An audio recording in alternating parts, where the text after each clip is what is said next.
हरिओम तत्सत। ज्ञान भक्ति चैनल में आपका स्वागत है। इस चैनल में हम ज्ञान भक्ति और सनातन धर्म का प्रसाद ग्रहण करते हैं। यदि आपने हमारे चैनल को सब्सक्राइब नहीं किया है तो कृपया अभी सब्सक्राइब कर लीजिए। धन्यवाद। हमारा दंडवत प्रणाम है ब्रह्मांडीय ईश्वरीय शक्ति को, हमारे पूजनीय गुरुदेव श्री स्वामी ज्योतिर्मयानंद जी महाराज को, सब संतों और शास्त्रों को, और आप सब में विद्यमान परमेश्वर को। आज के सत्संग में हम गीता प्रेस गोरखपुर द्वारा प्रकाशित पद्म पुराण के सृष्टि खंड का श्रवण करेंगे। आज का अध्याय है पतिव्रता ब्राह्मणी का उपाख्यान, उल्टा स्त्रियों के संबंध में उमा नारद संवाद, पतिव्रता की महिमा और कन्यादान का फल। नरोत्तम ने पूछा, नाथ, पतिव्रता स्त्री मेरे बीते हुए वृतांत को कैसे जानती है? उसका प्रभाव कैसा है? ये सब बताने की कृपा करें। श्री भगवान बोले, वत्स, मैं ये बात तुमसे पहले बता चुका हूँ, किंतु फिर यदि सुनने का कौतूहल हो रहा है तो सुनो। तुम्हारे मन में जो कुछ प्रश्न है सबका उत्तर दे रहा हूँ। जो स्त्री पतिव्रता होती है, पति को प्राणों के समान समझती है और सदा पति के हित के साधन में संलग्न रहती है, वो देवताओं और ब्रह्मवादी मुनियों की भी पूज्य होती है। जो नारी एक ही पुरुष की सेवा स्वीकार करती है, दूसरे की ओर दृष्टि भी नहीं डालती, वह संसार में परम पूजनीय मानी जाती है। तात, प्राचीन काल की बात है। मध्य देश में एक अत्यंत शोभायमान नगरी थी। उसमें एक पतिव्रता ब्राह्मणी रहती थी। उसका नाम था शैब्या। उसका पति पूर्व जन्म के पाप से कोढ़ी हो गया था। उसके शरीर में अनेकों घाव हो गए थे जो बराबर बहते रहते थे। शैब्या अपने ऐसे पति की सेवा में सदा संलग्न रहती थी। पति के मन में जो जो इच्छा होती उसे वे अपनी शक्ति के अनुसार अवश्य पूर्ण करती थी।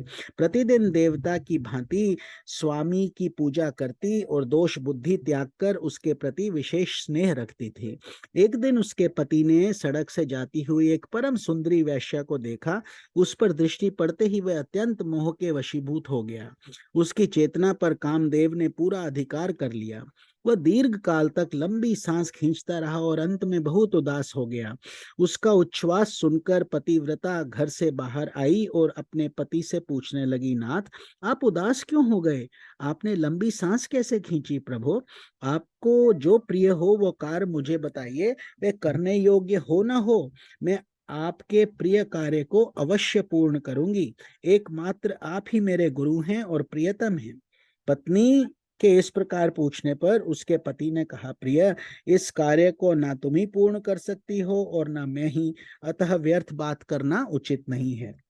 प्रतिव्रता बोली, नाथ, मुझे विश्वास है मैं आपका मनोरथ जानकर उस कार्य को सिद्ध कर सकूंगी। आप मुझे आज्ञा दीजिए। जिस किसी उपाय से हो सके मुझे आपका कार्य सिद्ध करना है। यदि आपके दुष्कर कार्य को मैं यत्न करके पूर्ण कर सकूं तो इस लोक और परलोक में भी मेरा कल्याण होगा। कोड़ी ने कहा, साध्वी, अभी अभी इस मार्ग से एक परम सुंदरी वैश्या जा रही थी। उसका शरीर सब ओर से मनोरम था। उसे देखकर मेरा मेरा हृदय कामाग्नि से दग्ध हो रहा है। यदि तुम्हारी कृपा से मैं उस नवयौवना को प्राप्त कर सकूं तो मेरा जन्म सफल हो जाएगा। देवी, तुम उसे मिलाकर मेरा हित साधन करो। पति की कही हुई बात सुनकर पतिव्रता बोली, प्रभु, इस समय धैर्य रखिए, मैं यथाशक्ति आपका कार्य सिद्ध करूंगी। ये कहकर पतिव्रता ने मन ही मन कुछ विचार किया और रात्रि के अंतिम भाग उषा काल में उठकर वे गोबर और झाड़ू ले तुरंत ही चल दी। जाते समय उसके मन में बड़ी प्रसन्नता थी। वैश्या के घर पहुंचकर उसने उसके आंगन और गली कूचे में झाड़ू लगाया तथा गोबर से लीप पोतकर लोगों की दृष्टि पड़ने के भय से वह शीघ्रता पूर्वक अपने घर लौट आई। इस प्रकार लगातार 3 दिनों तक प्रतिव्रता ने वैश्या के घर में झाड़ू देने और लीपने का काम किया।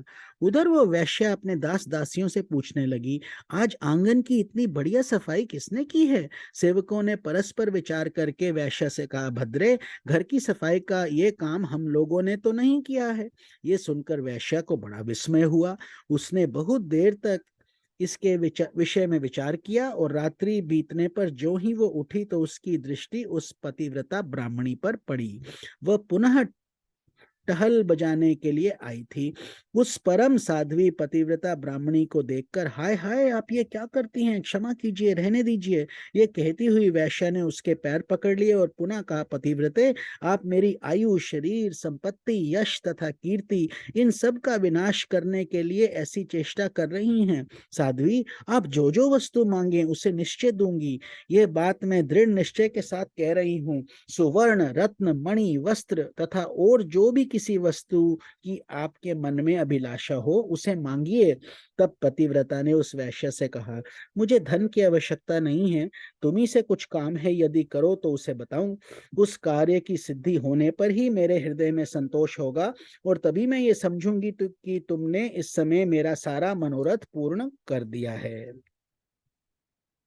वैश्या बोली, पतिव्रते, आप जल्दी बताइए, मैं सच सच कहती हूँ, आपका अभीष्ट कार्य अवश्य करूंगी। माता जी, आप तुरंत ही अपनी आवश्यकता बताएं और मेरी रक्षा करें। पतिव्रता ने लजाते लजाते वह कार्य जो उसके पति को श्रेष्ठ एवं प्रिय जान पड़ता था कह सुनाया। उसे सुनकर वैश्या एक क्षण तक अपने कर्तव्य और उसके पति की पीड़ा पर कुछ विचार करती रही। दुर्गंध युक्त कोड़ी मनुष्य के साथ संसर्ग करने की बात सोचकर उसके मन में बड़ा दुख हुआ। वे पतिव्रता से इस प्रकार बोली, देवी, यदि आपके पति मेरे घर पर आए तो मैं एक दिन उनकी इच्छा पूर्ण करूंगी। पतिव्रता ने कहा, सुंदरी, मैं आज ही रात में अपने पति को लेकर तुम्हारे घर में आऊंगी और जब वे अपनी अभीष्ट वस्तु का उपभोग कर संतुष्ट हो जाएंगे तब पुनः अपने घर ले जाऊंगी।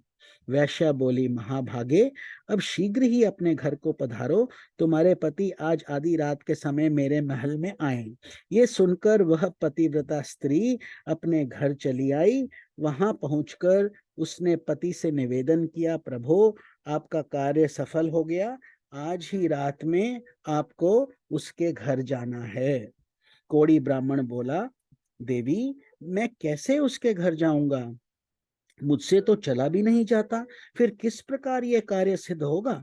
पतिव्रता बोली, प्राणनाथ, मैं आपको अपनी पीठ पर बैठाकर उसके घर पहुंचाऊंगी और आपका मनोरथ सिद्ध हो जाने पर फिर उसी मार्ग से लौटा ले आऊंगी।